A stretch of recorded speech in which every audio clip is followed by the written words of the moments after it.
Language interpretation involves the transmission of a message from a source language to a target language through an oral medium. You knew this already. But did you know that there are over 8 types of interpretation? Consecutive interpretation requires the speaker to pause every few sentences to allow the interpreter to repeat the message into the target language.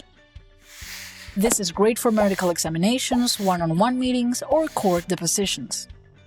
Simultaneous interpretation, on the other hand, happens when the interpreter renders a message into the target language as the speaker delivers it.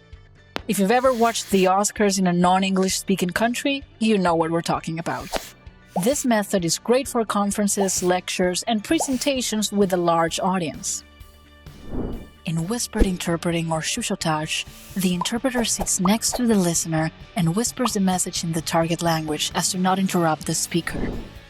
Now, relay interpreting involves multiple linguists, and it's generally used for extremely rare languages, where a first professional will deliver the language in a more common tongue, and the second interpreter will then interpret it for the target language.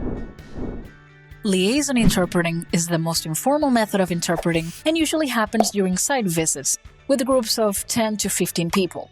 The linguist accompanies the group on its visit and interprets whenever required. Site translation usually happens at court, and it involves the oral rendition of a written text, for instance, a statement from a foreign witness. Interpreting services can also be classified by the medium by which they're being delivered. In-person interpreting might be the best option for a more personal communication that requires the interpreter to read body language. But if you're pressed in time or have a lower budget, phone or video interpreting might be your best choice. There is one thing all of these interpreting methods have in common. They're all provided by mother tongue professionals of every language at Day Translations.